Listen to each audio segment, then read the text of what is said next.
everyone, and welcome to the world's greatest race course, the Indianapolis Motor Speedway. This is longtime motorsport and Indy 500 broadcaster Bob Jenkins, and I'll be your guide along the way as we make a lap around this historic track.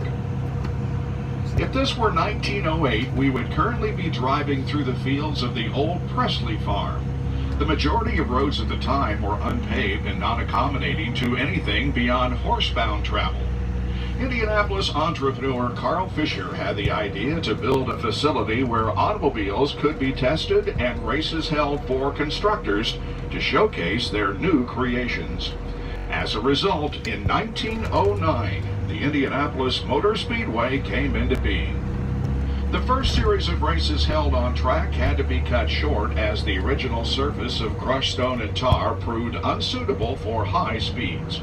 An idea was devised to pave the entire surface in brick. Work began in the fall of 1909. The project took 3.2 million bricks from around the state to complete. Almost immediately, the track picked up a nickname relating to its new racing surface.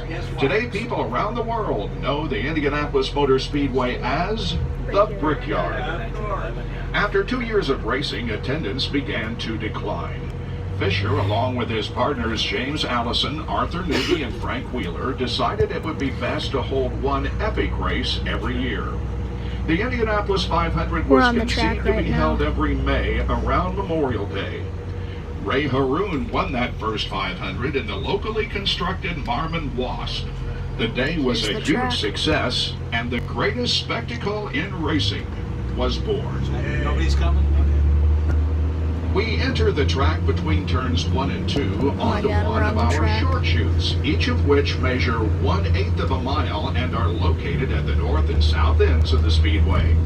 There are 4 turns, each a quarter mile in length from entrance to exit, and 2 straights, each measuring 5/8 of a mile. Altogether, these add up to a total track length of 2.5 miles. You're probably beginning to feel the effects of our banking as we enter turn 2. Each of our turns has 9 degrees and 12 minutes of banking. If you look to the left, some of the viewing mounds are coming into sight. These are located throughout the infield of the track and are used by general admission ticket holders. Coming into view on the right are the turn 2 suites. Constructed in 1973, these suites offer a close-up vantage point to the action on track for VIP guests and sponsors. As we ride along the backstretch, keep in mind the track you're traveling is exactly the same as its 1909 layout, only the surface has changed. If you're wondering what happened to all those bricks, most of them are still beneath us, buried under several layers of asphalt.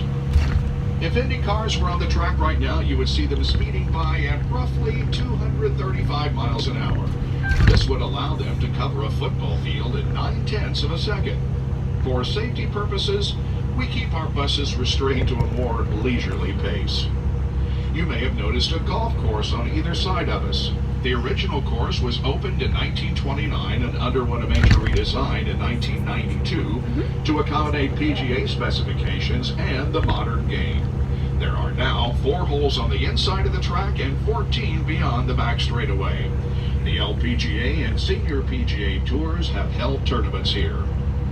Another event added in October of 2016 saw sections of the golf course used as an obstacle course with inflatable pylons set up for the planes of the Red Bull Air Race. Events taking place over the track sky are nothing new.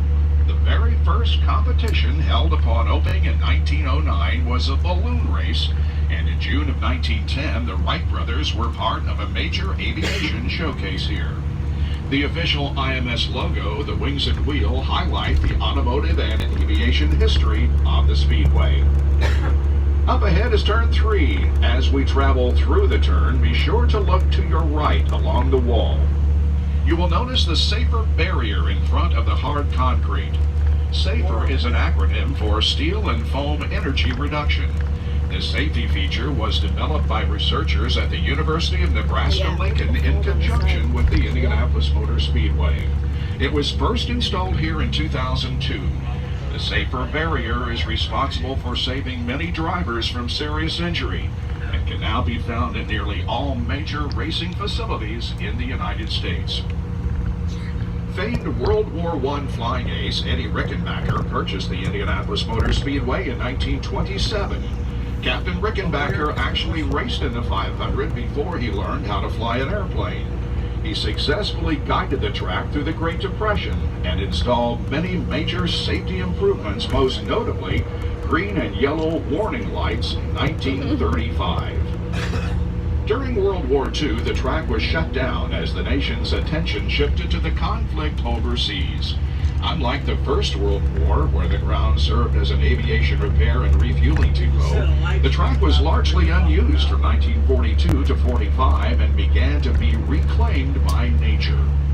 At the urging of three-time Indy 500 winner Wilbur Shaw, Terre Haute businessman Tony Hulman saved the track from demolition in 1945, purchasing it for $750,000. The facility is still privately owned and operated by the Hulman George family. Here we are on the front straight. The first thing you might have noticed is the canyon effect created by the grandstands on both sides of the track. They may be empty now, but on race day for the 500, every one of these seats will be occupied. There is no sight quite like it in all of sports. You will notice a wall separating the racing portion of the front straight from pit lane. The original version of this was installed in 1957, and it may have been the first of its kind anywhere in the world.